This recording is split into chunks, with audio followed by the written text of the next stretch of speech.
Hi, it's Hyson Vanderpool again, here from the 4% group, sharing with you lifestyle thoughts and tips about ways that we can help ourselves to design the great life that we want. These things are just my perspectives, my experience, coming from my experiences, my thoughts, people I've met, experiences I've had through the years. And I have found that it takes a lot of doing little things, not big things, just some little things that we do that will make a difference in terms of the quality of life that we end up living. One of the things is simply the choices that we make. As simple as that, the choices that we make. Years ago, a friend, a business partner actually of mine, came to me upset because one of the vice presidents in the company that we worked with at that time told her that his words were, your life is just the way you want it. It is the way it is because that's the way you want it. And she was upset because she felt insulted because her life was not what she thinks she wants. And at that point in time, this was years ago, at that point in time, I too didn't quite understand what he meant. But as the years have gone by and I've been fortunate enough to study a lot of different authors who talk on the subject, I have grown in my understanding of what he meant. Your life is what you are because that is what you want it to be. We don't recognize that we attract what we have.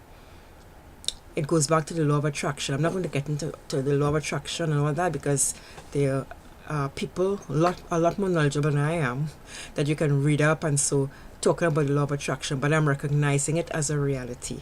In fact, one such person, Bob Proctor, I was recently looking at a video where he was talking about the law of attraction, and what struck me about it is when he had a marker in his hand as he was speaking, and he said he lifted one hand above the other, the hand with the marker above the other, and he just let the marker, he opened his hand and let the marker drop. And the point he was making was the law of gravity is in play. Once he opens his hand, the marker is going to fall. It's not going to go up, it's not going to go across, it's going to fall. The law of gravity is in play. And he was making a point that the law of attraction works exactly the same way. It is in play. Whether we are aware of it, whether we believe it or not, it's in play. So then we come down to, if the law of attraction is in play, and our life is what we want it to be, because it is based on decisions we made. As a matter of fact, Stephen Covey, he said, until a person can deeply and honestly say, I am what I am today because of the choices I made yesterday, that person cannot say, I choose to do otherwise. So you have to first admit that wherever you are in life, it is because you chose to be. And the assumption is if you're choosing it is because you want it. So let's look at this choice thing. If that is true, if we hold true that what we have in life is what we want, because it is what we choose it to be, that's powerful.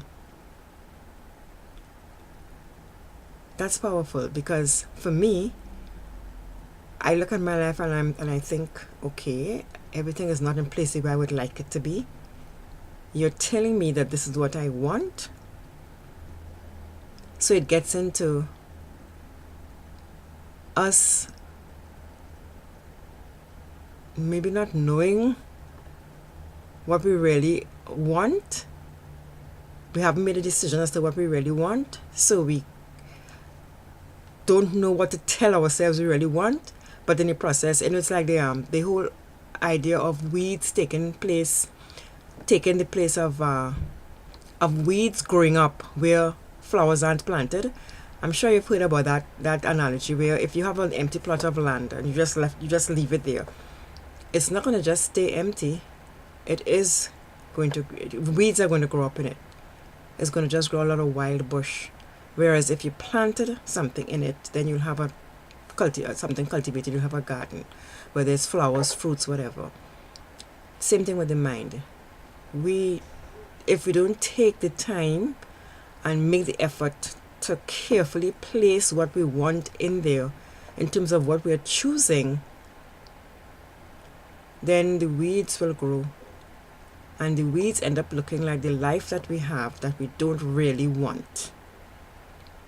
But that is happening because we did not take the time to plant the seeds, to plant the flowers, the fruits, to continue the analogy, that we really want. So we are choosing to have a life that looks like weeds when our life is not what we want it to be. But first of all, we have to admit that we chose that because we were too erratic in our thinking, because we didn't take the time to sit down and plan, decide what our goals are, write them down. We just live day to day without any real thought about what is it we really want. And the truth is that even if we don't think about what we really want, something has to happen. So we get the weeds, so we end up getting what we don't want. So it's a matter of choosing. We have to sit down, make a decision, think about what is it we really want our life to look like. Make a choice. Make a choice. And then start working on an action plan to implement the choice that we make. We decide what our life looks like. What we think about and what we do today will determine what happens to us tomorrow. So I'd like to leave you with this thought,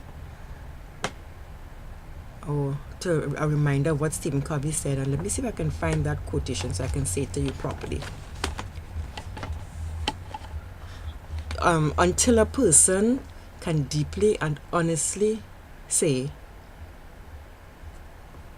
I am what I am today because of the choices I made yesterday, that person cannot say, I choose otherwise. So if it is that things are not what you want it to be today, make the decision, understand and claim that you are where you are. I am where I am because of the choices I made. And I am choosing otherwise. I invite you to do the same as we stay committed to doing whatever it takes to make the rest of our lives the best of our lives. Until next time, take care. Bye-bye.